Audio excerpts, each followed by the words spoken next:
Hi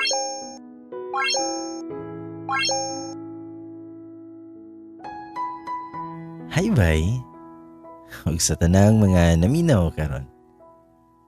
Hitago lang ko sa pangalan nga Rosie. Na-inspire ko nga i-share akong story diri tungod kay na ako'y nabasa og napaminaw nga nindot nga story diri. By the way, taga Mindanao day ko. A little background sa akong family, eldest ko, og tulomi ka managsuon. And my story started when I was 16. I was 16 when I graduated high school. So pagka-April, gipalargan ako sa akong parents sa duol-duol rapod na syudad diri sa Mua para sa kuang college. Naman ko'y auntie na diri kapuyo sa syudad, so diri ko nila gipastay. Wala ko gipa-boarding house kaya akong parents, istrikta gyud sila. Dili mi dato pero provided yun may kutob sa unsay kinahanglan namo kay ginahatag nila. So mo to nga wala kay may ka-experience anang lisod or apiki kayo. So mo to nga na-enrolled na ko. Ug I took up BS Tourism. Kaya kung dream gyud kay mag-stewardess ko. By the way di ay, tason ko. Puti, ug naarapoy na wo ngay kasuroy. Habitaw. Ingon sila nga guwapa daw ko. Kaya akong papagod, kaya na ay kaliwat nga kat sila og beauty. Sa motong start pa lang sa klase, kay pwede raman na dili mag-uniform. So usually kay pants and t-shirts, then flats lang yun, kay taas namang yun ko. Mga 5'6" ang ako ang height. Until such time nga naniabot nag 1 month, og need na yun og patahi og uniform. So kaniya akong giskwelahan di ay, nani siya sa syudad nga Gamayra. Pero ang school, kay dako kayo. Wala kayo'y tindahan na dagko or mga clothing store. Kinahanglan pa nga mo travel maybe 30 minutes para sa next na syudad. Kay tuwa didto ang mga dagko na store nga naay mga tela nga baligya, kay lagi mag-uniform na yun ko no. Sa matong pa daw na kog terminal ani, na van nga nagulat. Mao man na ang transportation para sa next ni syudad. So paglantaw na ako sa sulod, kay walay tawo. So ni-plaster ko sa may second row na mga bangko nga pabor ko sa window. Ako nahuna, kay dugay pag yun mo larga ba kay basin papunon paninilang van. Taud-taud ana kay nay ni sulod nga duha ka lalaki nga mga angkol nagnawong. Bitaw. Pero sa kadaghang bakante, adto gid sila ni tapad og lingkod sa may second row. So naghuot na hinuon mi didto. Aha kabiya. Naman day daghang bakante sa tubangan og likod, pero wa yun mo lingkod didto. Sa kuna-huna, ahak biya ni oy. Og naay binuang maglisod kog ikyas kay matrap man ko atong nilingkod nga nitapad sa kuha. Bitaw. Og antod sa nilarga na yod kay puno na ang van. Wala ko'y tingog-tingog ato. Gadok ko arayod ko. Or kung musandig man gani ko kay ipiyong yun na ko ang ako ang mata. Pero siguro nakabantay mo nang magpiyong mo pero feeling ninyo kay naay nagtanaw sa inyo ha. Sumotong ni mata ko og naglingi-lingi ko. Agoy, kay si Uncle man na ang nagtanaw sa ko. Dili tong tapad na ko ha, kundi katong usa niya kakauban. Ug paglingi pa yun na ko ana, wa yun gihapon siya nilingyo. Kay kasagara ang uban ana kumasakpan na nga motanaw, kay mulingyo man unta na dayon. Pero siya kay wala yun. Nagtanaw lang yun na siya, so nagtinan-away ming duha. Pero ako ana, kay nikunot na yun na ang ako ang agdang.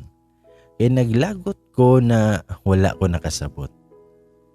Pero siya, nagtanaw lang yun gihapon na ako, nga mura mag-memorize niya hang ako ang nawong. Pag-abot sa unahan, kaninaog na tong ako ang tapad, dayon nadunggan na lang nako na nananghid na siya ug didto ra daw siya. So nanay space kay ninaog naman tong usa ka angkol. Pero niisbog man hinuon tong usa ka angkol ug nitapad na yod hinuon sa kuha. Pero wala na yun ako na siya pansina o wala na yun ko nagpiyong-piyong. Straight ra yun na sa tubangan ang ako ang pananaw. Ug wa na yun ko may attempt og lingi sa yaha. Pero wala magdugay ana. Nitingog na si angkol og nangutana siya sa kuha kung naa ba daw ko sa bangko nagatrabaho. Og wala jud ko'y laing naingon, kundi, ha? Og nilingi ko siya ha, og nag-abot na po na ang ako ang duha ka kilay. By the way di ay, daghan nag-ingon nga istriktahon ko no kaayo kog nawong, samutan pa yun kay talagsa ra yun ko mo smile. Bitaw, ingon pa na si angkol nga, guwapa unta, bungol lang. Unya, pagtan-on ako siya ha, kay seryoso kaayo iyang nawong. So nag-assume ko nga wala siya ga-joke. Og nangutana na po na siya kung asa lagi daw ko gatrabaho. Wala din kumitubag ana, kay ang naasa kong nahuna kay, ngano man ni siya oy, unsay iyang tanaw sa kuha. Ante na kay kog nawong. Kay trabaho may gisgutan nga first year college pamantawon ko. Sumutong sa ko ang kasapot, ako siyang giingnan, nga kol, estudyante pa intawon ko. Mapay pag first year college na ako. Okay na? Sa mo kaligian nga style ba? Pero nito bag si angkol nga, grabiha po ng angkol mamoy. Murag maguwang rabi ako nimo og polo katuig. Handay ni katawa siya. By the way, kini si Uncle di ay kay Moreno og medyo gwapo unya bagag kilay og taas og pilok. Simple lang siya attire. Naka-shorts siya og t-shirt na white. Dayon balbons og kamot. Kana bitaw maklaraw gyud iyahang fine hairs sa kamot. Bitaw. Nakabantay pod ko nga naa siya'y dimples if mo katawa. Taas-taas lang siguro siya gamay sa kuha. Siguro mga 5'9" ang iyang height. Ug niingon pa na si Uncle nga, mayo ra gid dining niingon ko ato nga miss kay ugwa pa, murag maabot na lang ta di gyud ta magkaistorya kay mura kagway kasakay aning ovan. O gapay laila siya sa kuha. Anton daw ang iyang ngalan, sabay tunol sa iyang kamot sa kuha. Unya ako ani, na ignorante yun ko. Ignorante yun ko sa ingon ani kay wa yun ko kasulay ug bisag uyab-uyab na lang. Kay balay ug iskwilahan raman yun ko. So dili ko kabalo ug wala yun ko maanad ani. Pero ako siyang giingnan nga Rosie di ay ko. Gidawat na lang po na ako iyahang kamot kay makaingon na yun ni siya og mangkay na wa maukay kay istrikta ra jud kaayo ko. Bitaw. Sumotong si Uncle kay naa na siya ngalan. Siya si Anton. Wala pod ko ni istorya ana kay di jud ko hing istorya. Hilumon lang yud kaayo ko pero very observant yun kayo ko. Pero pagtaod-taod anan, ingon si Anton nga hapit na yun ta maabot sa city gang. Sa kuna-huna, mauna ni karon kay nagganggang naman hinoon. Nisumpay pa na siya ingon nga kuan manggod kanang naku importante nga lakaw manggod. Pwede ra pod nga hatagan ko nimo si mong number kay bas hindi ay in the near future kay makatabang ko sa moha. Makatabang ko sa mong pag-eskwela ba? Kay mao pa man di ay intawon pag first year college nimo. Dalaga naman kay katanawon og taas manggud pud ka. Nagtuod jud ko nga nagtrabaho na ka sa bangko kay imuhang barog manggod kay pang bangko kaayo ga trabaho. Aha ka jud lagi kay niya ba, pero ako siyang giingnan nga sorry call, wala ko'y cellphone. O wala na jud ko nakapugong kay nakatawa na jud ko pag istoryaan niya. Ug anyways di ay, nasad ko'y dimples if mo katawa. Ingon pa na si Anton nga, ayaw na intawon ko i-uncle oy kay more or less kay murag 9 years ra jud ang ato ang gap diya. Unya, wala ra bigid siya mi smile ana pag istoryaan na. Unya ang sunod niyang gibuhat, kay gikuha niya ang iyahang wallet, dayon na ay phone number dito nga nakasulat, ug iyahang gihatag sa kuha. Ingon pa siya nga, Gang, i-text ko ani nga number ha, kay kabaw kong naara man jud kay magamit na cellphone. Nagkatawa jud ko sa kunahuna ana kay nagganggang manhinona siya. Nga murag yun og naamay something ba? Bitaw. Sa mato nga pila rin sa gilanon gud ba, naabot may sa terminal, ug una man siya munaog, di na ay sakyanan niya nagatang siya ha pag naog. Nisakay siya ato, ug nilingi na ako ug niingon nga, Gang ha? Kaya mura yun gusto niya nga mag-text ko siya ha.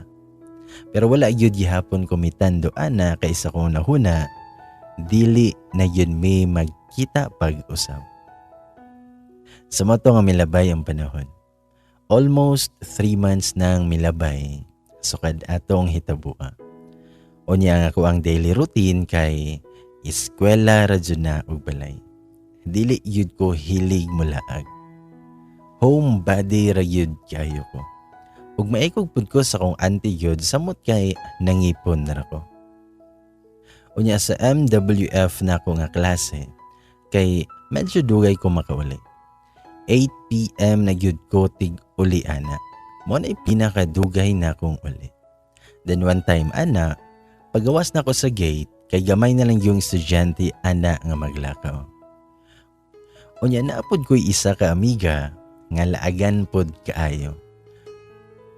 Inig-out na mo ana, hiniguman sa mong klase ana kay mulaag judayo ni siya. Unya dadon pa ko niya pero dili jud ko. Kaya maikog ko nga mas madugay kog uli. Tawagon lang to siya sa pangalan nga Bats. Nagsige na siya pamugos sa kuha nga mukuyog daw kog laag siya ha. Kay laay kuno daw kaayo sa boarding house niya. Pero ako siyang giingnan nga gikapoy ko og siya na lang ang maglaag. Sa motong niingon siya nga, bahala ka diha, muadto na ko.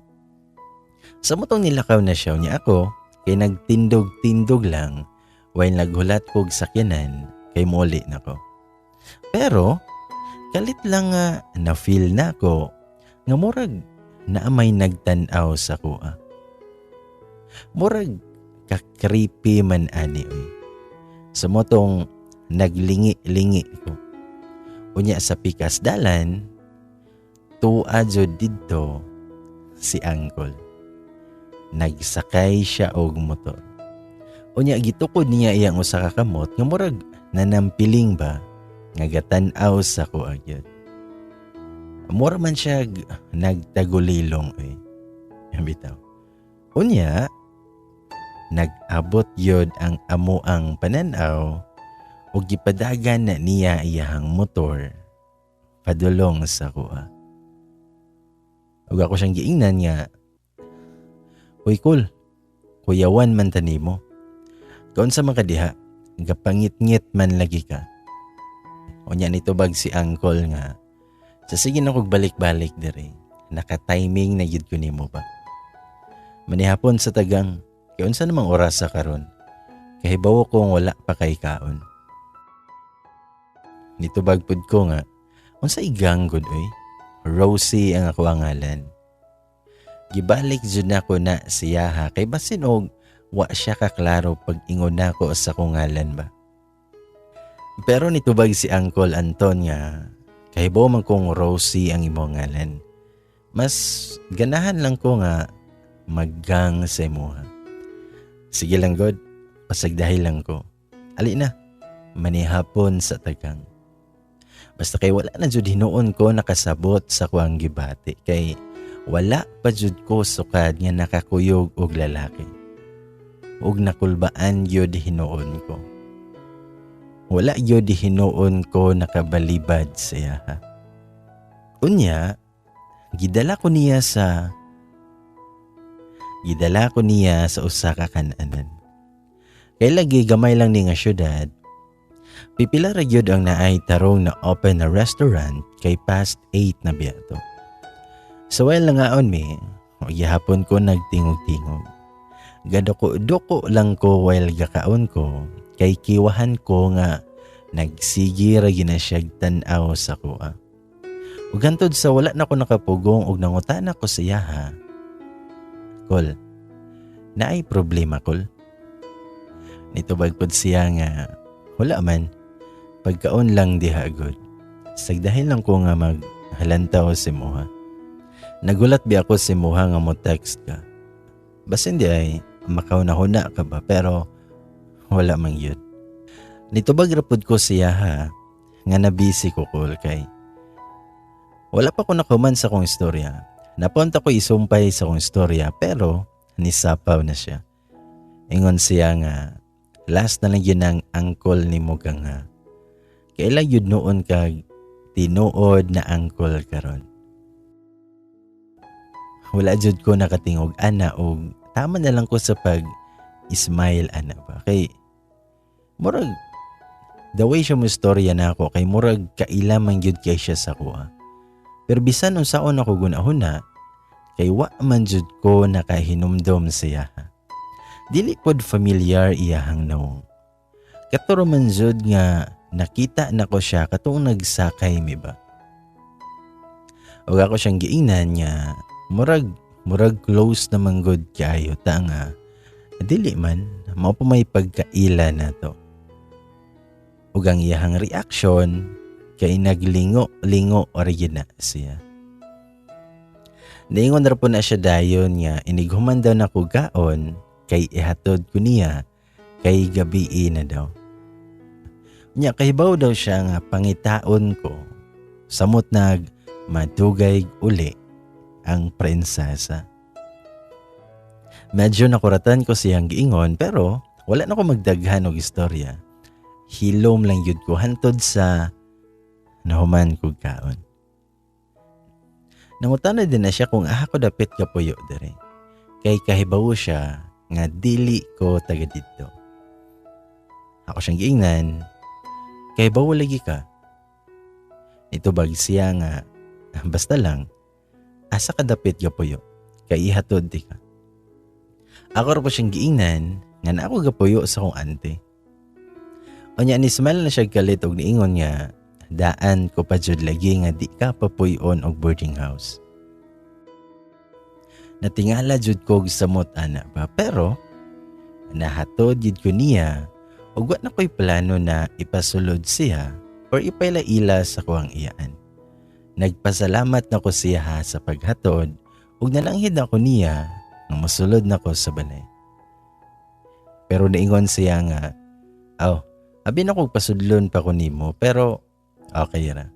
Kahibaw kong dili pata pwede. Ang narayod sa kong nahuna ato kay, naunsa guni siya ba nga advance man kaayo gunahuna. Sa matong gabi na lang, nagsigi jud kog huna ni Anton. Kay pawod jud ko nga na-enjoy something ba. Nagsigi ra jud ko gunahuna ana kung asa yun na ako siya naila ba.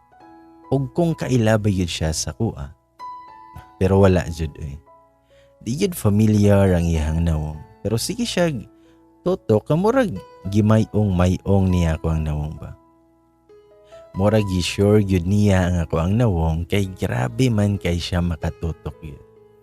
Pag human atong gabi una nga perte jud na ako una-huna, nagpadayon ra ko ang life. Nagpadayon ra ko sa pag-eskwela o wa yun na ako siya nakit ipahantod sa wala damhan ako while naglaag mi sa usa ka park. Kauban akong friend nga kato si Bads. Kini na park kay medyo dool lang sa may beach. Unya ni kalit nag-ingon si Buds sa kuha nga na ako no'y nagsigigilantaw sa mua.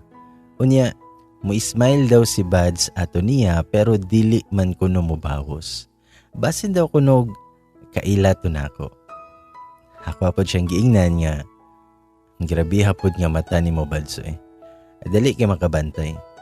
Asa gudana. Sa motong iya kong gigaydan kung aha dapita. Pagka-toinks na lang jud kaayo kay paglingi jud nako. Straight yod sa mo ang gitindugan.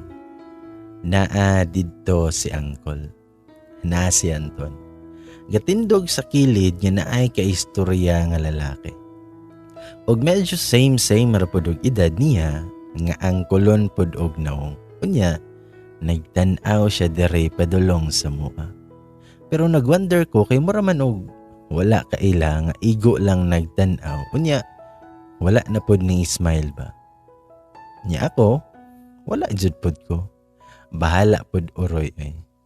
Sa moto nga nanguli na lang mi nga tuara gyapon siya. Og wa yun siya miduol sa kuha. Igo lang nag-tanaw-tanaw ba. Unya, nakuyawan man hinuon ko. Unya, niabot na sa time, nga gabi inasad mahuman ako ang klase. Pagawas ako sa gate, narko sa may kilid nga gahulat og masakyan kay muuli na ligi ko. Sa dihang naabot na sabang aktor.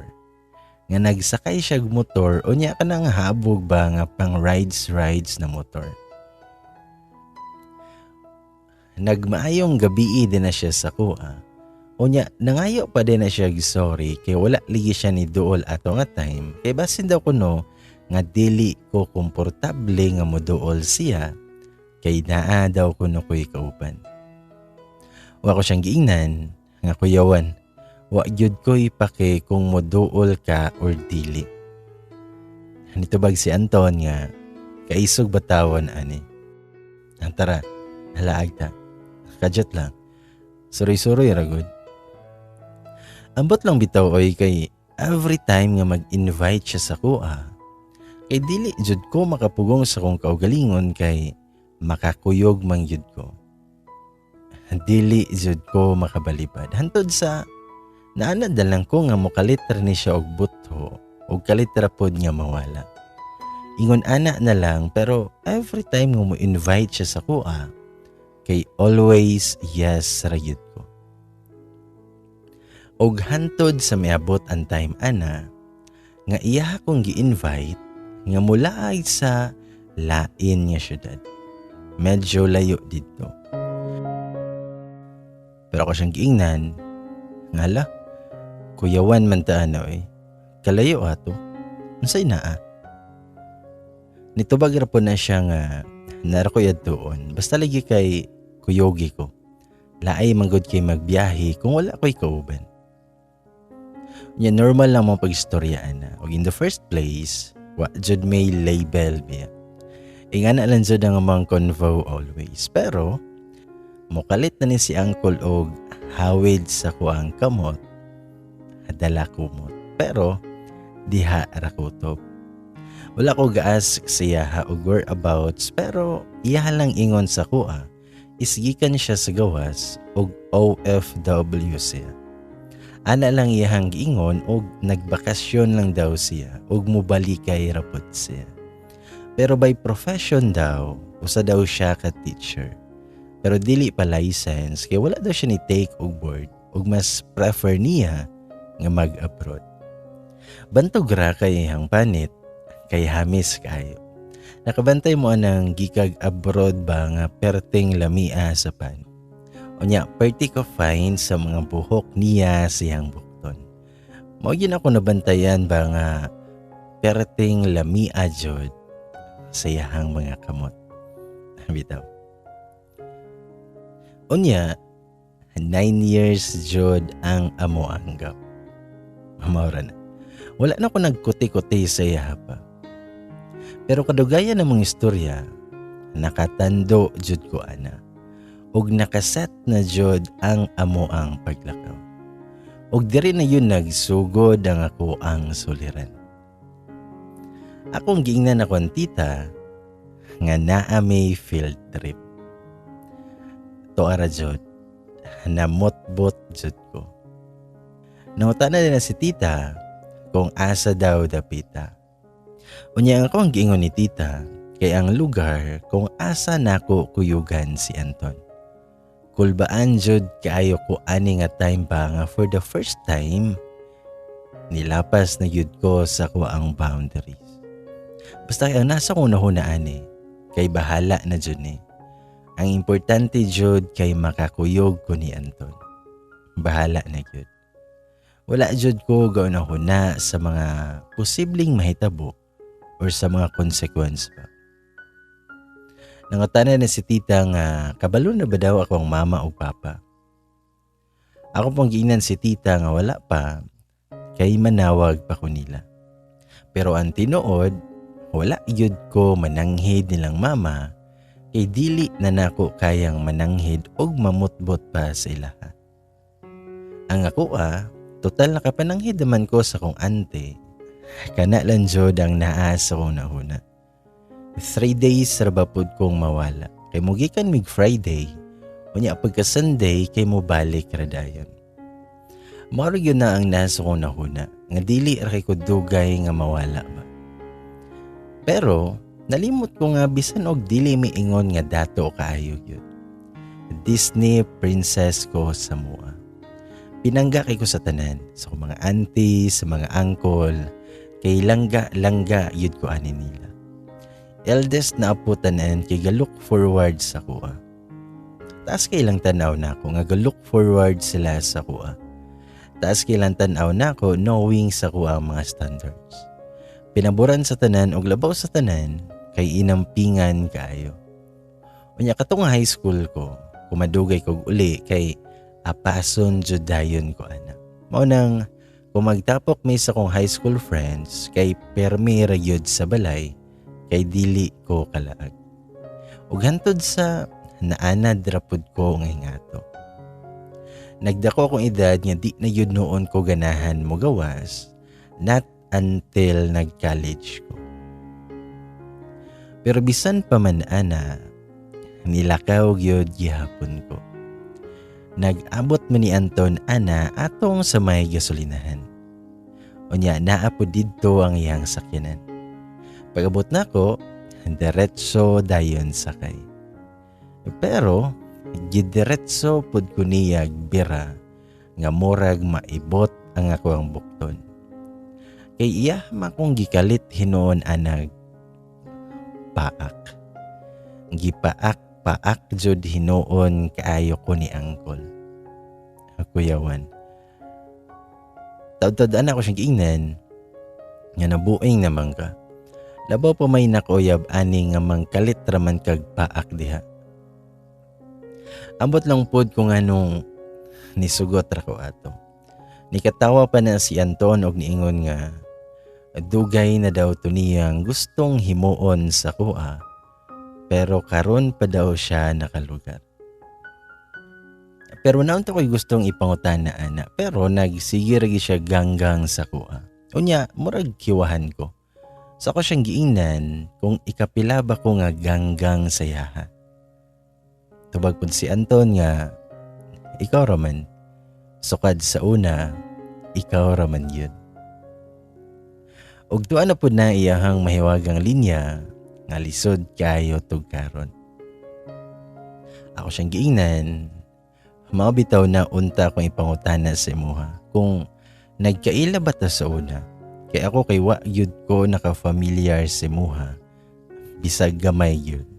Wala. Unya, nikatawa raman hinuon na si Anton.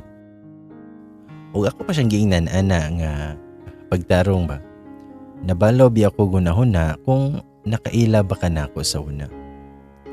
Unya nilingi na siya sa kuha ug pinadulit jud kay na siyang nitan-aw sa kuha ug ni-smile. Ingon pa siya nga di gyud ka kailan nako kay istrikta man kayo ka. Wala may makaduol nimo. Hanggang tingin na lang yun nimo. Kapait. Naamaw na yun ni siya oy. Sa matong nangutana ko siya ha kung kaila ba yun siya sa ko. Og nitubag si Anton nga nagtourism gyuday ka no. Mao man na imong ampay pero abi na ko og mag-nurse ka kay mao man to ihisgot nimo. Og nisamot yun na ko ang ulo og kalabad kung asa siya gikan ani kay tinuod man iyahang giingon. Akong pamilya gusto yun na mag-nurse ko pero ganahan man yun ko mag-stewardess kay ganahan man yun ko maglaag-laag around the world. Bitaw. Ug ako siyang giingnan nga pagtarong ko diha ba. Labaw pa may NBI ni mo eh. Unya nitubag siya nga wala lang nga kabalo nga dako kay kong kalipay nga nakita ti ka sa van ba. Ako alang yung giklaro kung ikaw ba to kay perte naman nimong dalaga ba. Ug ako siyang giingnan nga pag sure oy kakaripin nimo.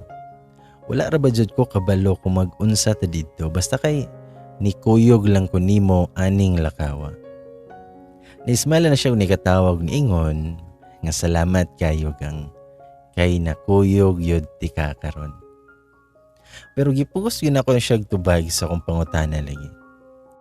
Pero moingon ra po na siya nga ayaw na lagi labdan na imong ulo diha. Niya mo katawa siya. Naglagot ko gamay ani niya siya kay gatingsi raman tawo ning kalakihang Anton eh. Nisamot yun dinuog kalabad akong ulo ug wala ko kabantay nga nakatulog na lang yun ko guna-hunaan iba. Unya tod ana kay gipukaw ko niya kay grabe na kuno akong katulog ug mangaon sa dawmi. While nagkaon mi ana kay nagsigig og tan-aw siya. Ako naman pud hinuon ang nagsigig tutok siya. Kaya ako adyong ginahuna ba kung asa na ko na siya nakita ba. Pero bisan noon saon pa man ako, wala mang yud ko'y maunaan ba. Ningon pa na si Anton nga, kagwapa sa kong langga gamay sa una eh. Karon kay langga gihapon na ako pero perte ng dalaga. Ako siyang giingnan nga naamaw na yud ka ba. Ug nangutan ako niyag balik kung mag-unsa mi didto sa lugar nga mo ang adtuan. Unya nitubag si Anton nga importante kuno kaayo ihan tuyo didto ug gidala ko niya kay pampaswerte daw ko niya. Ako daw kuno ang hinungdan kung anong muadto mi didto. Ingon pa siya ana nga ikaw ang dahilan ng aking pagpunta dito. Smile pa na siya. Hanabuing na gini siya kay nagtinagalog naman jud hinuon ba. Paguma na mo kaon ana, kiningon siya nga mga doon na daw mi. Iya pa nang gikuha kong kamot og nang lakaw may padulong sa sakyanan. Iya pa nang giabrihan ang door then iya kong ipasakay og una, unya siya dayon. Ug ningon pa siya ana nga didto ra kuno mi matulog sa balay siya nga igagaw kay tuwa man daw siya US. Ang caretaker lang ang nabilin dito. Nakapangutan na jud ko niya kung naa ba may laing kuyog or kung kamera bang duha dito. Unya wala yun na mitubag si Anton og igo lang na siya ga-drive og padayon. Concentrate siya siyang pag-drive og wa na yun milingi pa nako. Wala na lang po nako ang bata kay hantod sa nabot mi ato nga balay. Unya pagtanaw na ako sa balay, kay nindot siya. Di man siya sobra kadako, pero may ilahan dyan mo bang tuwag abroad ang gapuyo tungod sa mga gamit. So matong gibit-bit na ni Anton na mga gamit, o gisulod niya sa usa ka kwarto. Igo lang pod ko nga naisunod niya, unya, nigawas ra pod dayon na siya. Nakikistorya siya sa caretaker. Unya ko ani kay naghigda-higda lang ko sa bed. Nagkulob ra ko ani. Ug nakabantay na lang ko nga kalit lang ni open ang door. Ang sunod na ko nga na-feel kay naa na may nisakay sa ko ang likod ug migakos yun siya ayo. Perti na kong kurata. As in yun kay nakabangon yun ko gahat. Pero siyang kabugat kay nakahigda jud kog balik. Di na ako siya madaog. Ingon pa na si Anton nga, ana sagud kang, ayaw sa gliho. Unya nagsimhot naman hinuon siya sa kong buhok.